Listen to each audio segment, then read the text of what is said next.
Gold trusted gold buyers మీరు తాకట్టు పెట్టిన బంగారాన్ని విడిపించి ఈ రోజు ఉన్న మార్కెట్ ధరకు కొనబడును.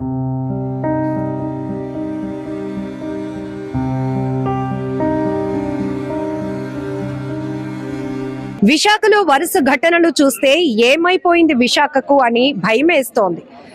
నిన్న మధురవాడలో ప్రేమోన్మాది దాడి సంఘటన తర్వాత ఈ మధ్య కాలంలో ఎక్కువగా చూస్తున్నాం వివాహేతర సంబంధాల వల్ల జరుగుతున్న ఆత్మహత్యలు, హత్యలు, అలాగే మైనర్లపై కీచకమైనటువంటి టీచర్లు, విద్యాబుద్ధులు నేర్పించాల్సినటువంటి టీచర్లు అఘాయిత్యాలు, ఇలా వరుస ఘటనలతో విశాఖ బెంబేలెత్తిపోతుందని చెప్పొచ్చు.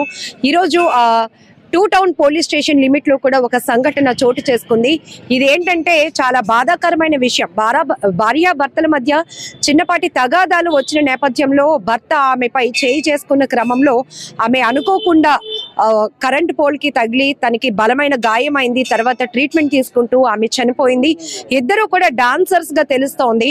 అయితే వీళ్ళిద్దరికి ఇద్దరు పిల్లలు కూడా ఉన్నారు. ఇప్పుడు ఉద్దేశపూర్వకంగా భార్యను చంపాలనే ఇక్కడ ఆ భర్తకి ఎలాంటి ఆలోచన లేదు. కేవలం అనుకోకుండా జరిగినటువంటి ప్రమాదంలో భార్య డాన్సర్ రమాదేవి ప్రాణాలు కోల్పోయింది. కాబట్టి ఇప్పుడు అతన్ని అయితే పోలీసులు అదుపులోనికి తీసుకున్నారు. బట్ ఇప్పుడు విశాఖలో ఉన్న డాన్సర్స్ అసోసియేషన్ అంతా కూడా కేజీహెచ్ మార్చురీ దగ్గరకు వచ్చి మీడియా ద్వారా పోలీసులకు న్యాయస్థానానికి ఒక విన్నపం చేయాలనుకుంటున్నారు. ఎందుకంటే భార్యాభర్తల మధ్య చిన్న చిన్న పొరపాట్లు, తగాదాలు అనేవి జనరల్ గానే జరుగుతుంటాయి. ఈ క్రమంలో జరిగినటువంటి తోపులాటలో జరిగిన ప్రమాదంలో ఆమె మృతి చెందింది. కాబట్టి ఇద్దరు పిల్లల్ని దృష్టిలో పెట్టుకొని ఆ తండ్రికి శిక్ష నుంచి తప్పించాలి అనేది ఇప్పుడు ఈ డాన్సర్స్ అసోసియేషన్ మొత్తం డాన్సర్స్ అంతా కూడా ముక్త కంఠంతో కోరుతున్నటువంటి పరిస్థితి.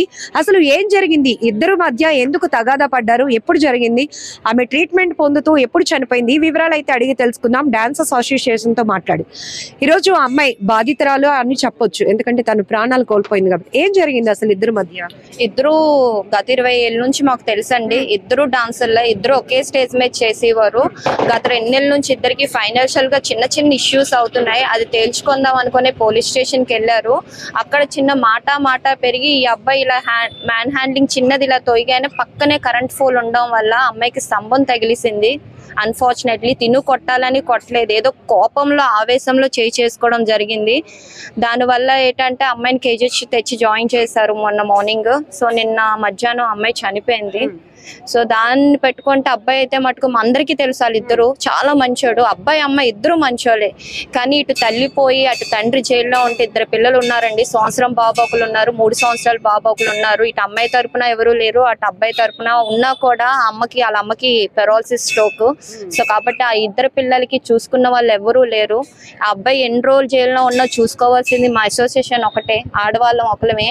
సో దయించి చట్టం అనేది కొంచెం దయించి కనికరించి ఆ ఇద్దరు పిల్లల్ని ఆ తండ్రిని కొంచెం కలిపితే చాలా బాగుంటుందని మేము అందరం కోరుకుంటున్నాం. మీరెందుకు ఈ స్టాండ్ తీసుకున్నారు? జనరల్ గా అక్కడ ఆమె ప్రాణాలు కోల్పోయింది కాబట్టి మీరన్నట్టు చట్టం తన పని తను చేసుకుపోతుంది. సెక్షన్స్ ఏవైతే అప్లై చేయాలో ఆల్రెడీ పోలీసులు కస్టడీకి తీసుకున్నారు.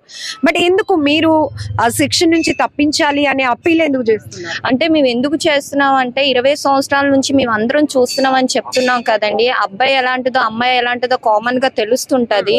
మాకు వాళ్ళిద్దరూ తెలుసు కాబట్టి అబ్బాయి చాలా మంచోడు. దానికి మేము అందరం ఒప్పుకుంటాం. మా అసోసియేషన్ లో 2000 మంది ఉన్నాం. అందరం మేము చెప్తాం అబ్బాయి అమ్మాయి ఇద్దరు మంచోళ్ళు. కోపంలో ఏదో జరిగింది తప్పించి అబ్బాయి చంపాలని దగ్గర ఒక 10 years అవుతుంది. లవ్ మ్యారేజ్ అండి. లవ్ మ్యారేజ్ అవుతుంది. ఇద్దరు పిల్లలు చాలా చక్కగా ఉండేవారు. ఇప్పుడు ఆ పిల్లలు ఇద్దరు కూడా రోడ్డున పడవలసి వస్తుంది. మేము కోరుకుండేది అయితే అదే, ఆ పిల్లలకి కొంచెం ఆ తండ్రి ప్రేమను కూడా ఇస్తారని చట్టాన్ని కోరుకున్న. ఎలాగా తల్లి ప్రేమ ఇంకా లోచుకోలేరు. మేము చూసినకున్నా కూడా ఇద్దరు పిల్లల్ని తండ్రి ప్రేమ ఇవ్వలేము, ఇటు తల్లి ప్రేమ కూడా మేము అందించలేం. ఆ పిల్లలు ఇద్దరు అనాథలు కాకుండా ఆ తండ్రినైనా కొంచెం శిక్షాన్ని తగ్గించి ఆ పిల్లల చోటికి చూరిస్తారని మేమందరం కూడా అదే డిమాండ్ చేస్తున్నాం. అబ్బాయి పేరేంటి? బంగారు రాజు. అంటే ఆల్రెడీ అమ్మాయి కొన్ని ఇష్యూస్ నడుస్తూ ఉండడం వల్ల కంప్లైంట్ పెట్టిందని, అమ్మ వాళ్ళ ఇంటికి వెళ్ళిపోయిందని, అక్కడికి వెళ్ళినాక గొడవ జరిగిందని కంప్లైంట్ అవన్నీ ఏం లేమా. వీళ్ళిద్దరూ ఇంకా గత 2 నెలల నుంచి గొడవలు అవుతున్నాయి. మేము చెప్పుకొని వస్తున్నాం. ఇవన్నీ క్లియర్ అవుతుంది. ఫైనాన్షియల్ ఇష్యూస్ ఫైనాన్షియల్ గా మొగుడు పిల్లల మధ్య ఫైనాన్షియల్ గా అయ్యింది, ఇంకేమీ కాదు. సో అది స్టేషన్ లోనే క్లియర్ చేసుకుందాం అని వెళ్ళారు. అక్కడే మాట మీద మాట పెరిగింది. సో ఇష్యూ కూడా అక్కడే జరిగింది. సో అదే అబ్బాయి చంపాలని ముందే ప్లాన్ తో లేడు, ఏమీ లేదు. అంటే ఇంకొక వెర్షన్ కూడా వినపడుతోంది, అనుమానం వల్ల ఇద్దరి మధ్య డిస్కషన్స్ నడుస్తున్నాయని. అలాంటివన్నీ పుకార్లండి, ఎందుకంటే అలాంటివి ఏమీ లేవు. ఇదేంటంటే ఒకటంటే ఆడపిల్ల మీద 10 చెప్తారు, అలాంటివి అయితే పుకార్లు, అవేమీ కాదు. వాళ్ళిద్దరు బాండింగ్ బాగుండేది, వాళ్ళిద్దరు కూడా మంచోళ్ళు. మా దగ్గర 20 సంవత్సరాలు మా అందరికీ తెలిసిన వాళ్ళు. ఏదో చిన్న చిన్న ఫైనాన్స్ విషయంలో గొడవలు అయ్యి ఇలా జరిగిందని 1కి 2 చెప్పుకొని పుకార్లు పెట్టుకోవడం అంటే కరెక్ట్ కాదు. అది మా అందరికీ తెలుసు కదండి, ఎందుకంటే మాతో వర్క్ చేస్తున్నారు వాళ్ళందరూ కూడా.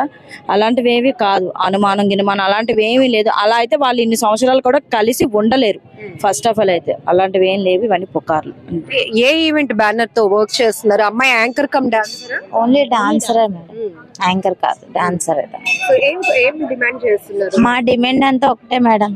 డిమాండ్ కాదు, రిక్వెస్ట్ కింద వెళ్తుంది. రిక్వెస్ట్ అయినా డిమాండ్ అయినా ఏదైనా మేము ఒకటే అడుగుతాం మేడం. పిల్లలిద్దరూ తండ్రి లేకపోతే ఇంకెవరు లేనట్టే. మేమందరూ ఎంతైనా ఫైనాన్షియల్ గా సపోర్ట్ చేయగలం, కానీ తండ్రి ప్రేమ, తల్లి అది మేము ఇవ్వలేము. మేము కోరుకున్నది అది ఒకటే మేడం. మేము మొత్తంగా తీసేయండి మా తమ్ముడిని మాకు, అదే మా అబ్బాయిని మాకు ఇచ్చేయని మేము అడగం.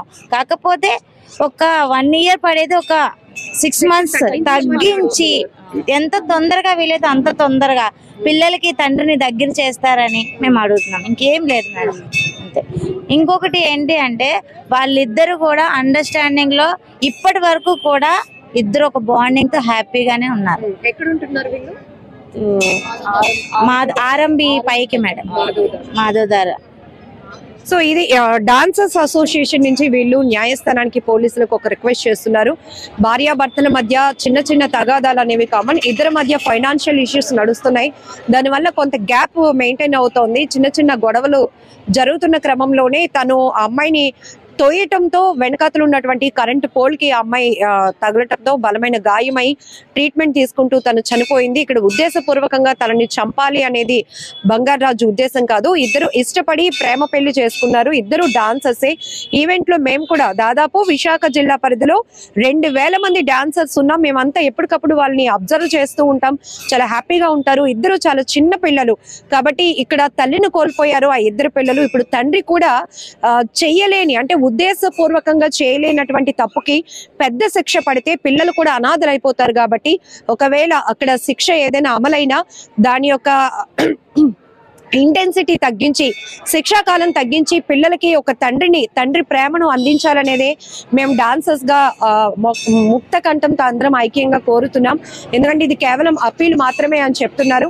చట్టాన్ని ఎవరు అతీతులు కాదు, ఎవరు తప్పించలేరు. కాకపోతే ఇక్కడ ఇద్దరు పిల్లల్ని దృష్టిలో పెట్టుకొని మానవతా కోణంలో ఇక్కడ ఆలోచన చేసి అతనికి శిక్షణ తగ్గించి పిల్లలకి తండ్రి ప్రేమను దగ్గర చేయాలి అని డాన్సర్స్ అంతా కోరుతున్నారు. వీళ్ళందరూ ఇంకొక మాట కూడా చెప్తున్నారు, ఒకవేళ మాలో ఈ యూనిటీ ఉంది, ఎవరైనా ఫైనాన్షియల్ గా స్ట్రగుల్ పడితే వాళ్ళకి మేము ఏదైనా ఫైనాన్షియల్ గా హెల్ప్ చేయగలుగుతాం, కానీ ఆ ప్రేమనైతే పిల్లలకి మేము ఇవ్వలేం. కాబట్టి ఇదొకటే మా నుంచి మేము సపోర్ట్ తీసుకొని పోలీసుల్ని, న్యాయస్థానాన్ని రిక్వెస్ట్ అడుగుతున్నామని కూడా వీళ్ళంతా చెప్తున్నారు. కెమెరా పర్సన్ శేఖర్ తో లక్ష్మి, ఐ డ్రీమ్ వైజాగ్.